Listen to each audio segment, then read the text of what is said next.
Welcome back to Board Games with Niramas. I'm Joseph, or Niramas, and I'm here today, of course, with Draco's here as well. And it's time to continue this top 10 KeyForge lists that we are doing. It's time for Mars, this faction that has a lot of quite sort of complex cards. And as you might notice, they don't have any representation on the play mat. From what I heard, I'm not sure if this is correct, but what I heard is that the plan from the beginning was to have 6 houses, and then Mars came in late as a 7th house, and that's why it's not represented on the official player mat that I had used as background here. So I will just, for some reason they are not allowed onto there. But anyhow, let's get straight into it. And of course, as usual, I'm going to ask you that if you don't agree, or if you have any comments or suggestions and so on, just put them in the comment section down here. Don't forget to like the video as well. And let's get going with number 10. So, my number 10 is Grabberjammer, a creature that has, well, it has a lot of things going for it. It has 4 power, which is okay. It has 1 armor, which is nice as well. Not that many creatures have armor, to be honest. And it has a passive effect, so your opponent keys cost +1, which is awesome, because that just makes it harder for your opponent to make a key. So, I mean, he or she has to spend 7, which, I mean, if your opponent has 6, getting this out there could be a way to stop him. Also, it has the fight reap ability of capturing 1 amber, which is nice as well. Maybe not fight that much with this one, to be honest, but because he will die pretty soon. But yeah, you can have reap, you can just keep reaping with this, capturing more and more. If you can protect this somehow and have a bunch of amber on it, that's perfect. But I just like it for the effect. If you have 2 of these, well, they stack, so then your opponent's keys would cost up to 8, and so on. Nice combos here for Grabberjammer, my number 10. And for number 9, speaking of protecting other cards, here we have the Clix Dominator, creature with 9 power and an armor as well. And this one has taunt, so it will be protecting its neighbors, but it comes in play stunned, which is the only downside with it, really. But still, the taunt effect is there right away, even though it's stunned. So yeah, you can really, this is one, I think this is one of the strongest taunts in the game. I think so. Yeah, so it really can protect its neighbors.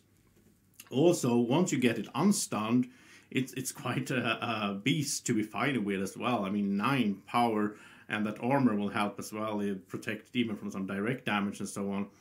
So this is a good one. I like these big taunt guys, so that you can have the small with special abilities. They can be next to it, they can be protected. Nice one at number 9, Clix Dominator. And at number 8, we have an artifact called Combat Pheromones. It gives you an amber when you play it. And it's nice because it's an Omni ability. And the whole idea of this is you can sacrifice it to get to use up to 2 March creatures or other March cards this turn. Yeah, March cards, it doesn't have to be creatures. So the thing you want to do here is basically put this out, you get the amber, then later on when you're not playing Mars, you can sacrifice this because it's Omni, you can play it at any time, or at any activation of house, and you will sacrifice it, and then you can use 2 other, it could be another artifact from Mars that you can use, or a creature. And I also like, I mean, I like these kind of cards or artifacts that lets you use non-active house. And this one is 2, so that's pretty good as well. It's only 1-time use, of course, because you sacrifice it. But still, I like it. Combat Pheromones, that's my number 8. And number 7, as you know by now, if you've been watching these lists, I like to mess with my opponents. This Jammer Pack upgrade, it gives you an amber when you play it. And then you put it on a creature, a really strong one. I mean, maybe the Dominator from before or something. And then your opponent's keys cost +2. It's just so much fun to make it more expensive for the opponent. I like seeing it in their eyes. They've been sitting there planning it out. They gather the amber, they say check, and they are so excited they're going to make the key. No, you play the Jammer Pack, suddenly it costs them 8. Maybe together with, you know, the Grabberjammer, it might be 9 or 10. Really like the Jammer Pack upgrade. I think it's a really cool one. So that's why it's my number 7 for Mars. At number 6, of course, you want to do some damage as well. So here we have Orbital Bombardment. An action card gives you an amber when you play it, and then you reveal any number of Mars cards from your hand. And then for each card revealed that way, deal 2 to a creature, deal 2 damage. So if you have, I mean, a lot of times you might have 4 Mars cards on hand. You play this one, You reveal the other 3. That's 6 damage that you can deal out to 3 different creatures if you want to. Just so good, so versatile. You can, you know, you can stack it onto the same creature, all 6, or you can just split them up. Also, there's some combinations with this one and a card that comes later that lets you draw cards. That is so super awesome. So Orbital Bombardment, good way to do some direct damage to your opponent's creatures. That's my number 6. So at number 5 we have Key Abduction. Action cards that gives you an amber. Once again, there's a lot of amber cards here. And this one is, well, this is a bit complex at first when you look at it, but it's not really that hard. Basically, first of all, what happens when you play it is you return each marsh creature to your hand, which means you want to have a bunch of marsh creatures out there on the battle line already. And then you forge a key at +9 current cost, -1 for each card in hand. So let's say I have 5 marsh creatures out, and I have 2 marsh creatures on 2 marsh cards, and some other stuff. Let's say I have, so I have 6 cards in hand. Of course, I play this one, then I have 5 left in my hand. I pick up those 5 creatures from the battle line. That's 10 in hand. Well, all of a sudden, a key costs me 6 if nothing else affects that. So 6 + 9, which is 15, -10, so it only costs me 5. This, that's a perfect example, but it might not be that good. But still, I like this. I think it's this one, and there's 2, I think, in Untamed that lets you forge a key. Well, you have the epic quest as well in Sanctum. But yeah, there's a few cards in the game that let you forge a key in mid-turn. And that's just so great, especially if it's your 3rd key, but because then you suddenly win. So, I mean, you have those 6 amber, your opponent, you said check, your opponent knows you're going to make a key at the start of your turn. Fine, that's how the game works. But making a key in turn as a surprise, sort of, so much fun. So Key Abduction, I really like that one. If you can pull it off, it's a bit tricky, but yeah, it's cool. Key Abduction, my number 5. And at number 4, well, if you're gonna play Mars or aliens, of course you're gonna abduct people. So Mass Abduction, an action card that gives you an amber. And when you play it, you take 3 of the creatures your enemy has out on the battle line on the board, and you put them in your archive. So you abduct them, and you have them there as prisoners. Now, if you would ever pick up your archive, then they go back into the owner's hands. So you don't want to do that. This is sort of a card that you use when you play some games. You don't really use archiving that much.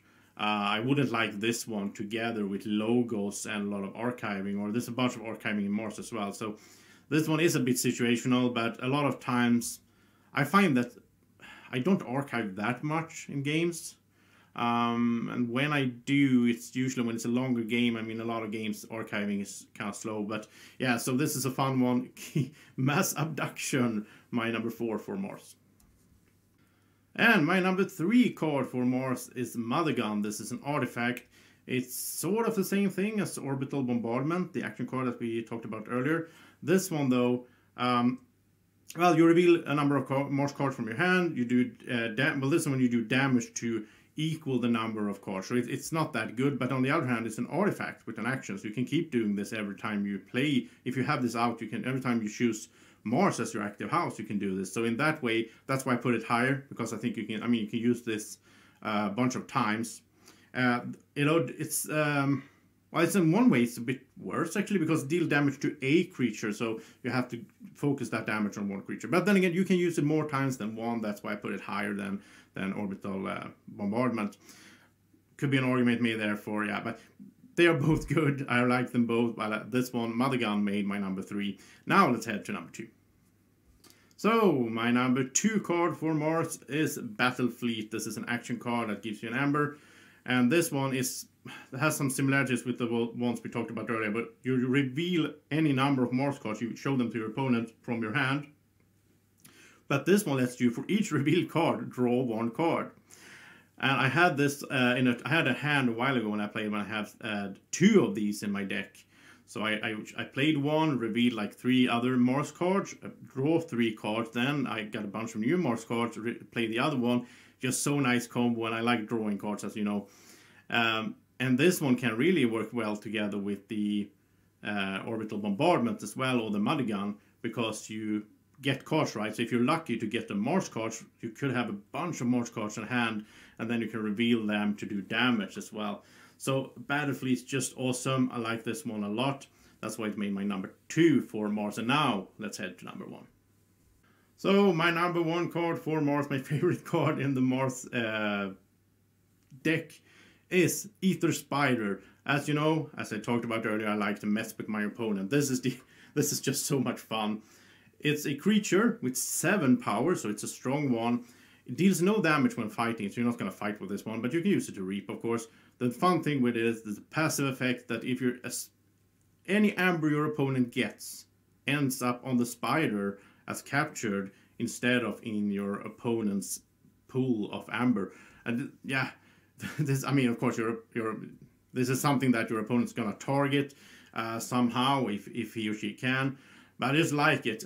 Just like this, that your opponent might have whatever. It might have bait and switch, and he's stealing a lot of amber from you, but he doesn't get it. It ends up on the Aether Spider as long as it's alive and out there.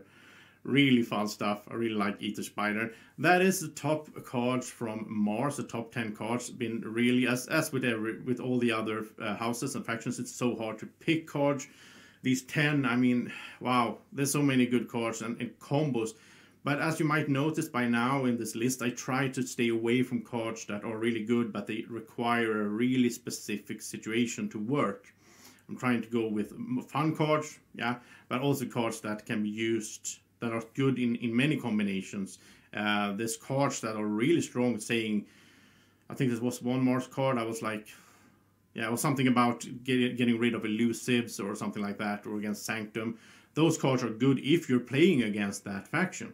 If you're not, then they are not that good. So some really good cards in there, of course. Now, you might not agree with me, which is perfectly fine. Everybody has their opinion. Tell me in the comment section what you think of this list. And yeah, soon we'll be doing the next one. Next up is Sanctum, since I'm doing these in alphabetical order. Sanctum is, yeah, that was really hard to pick 10 cards. I could almost have picked 10 creatures and 10, yeah.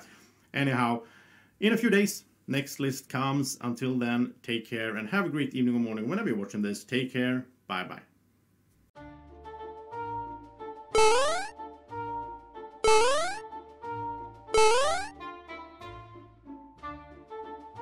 Be like Draco. Follow Board Games with Niramas on Facebook at BGW Niramas.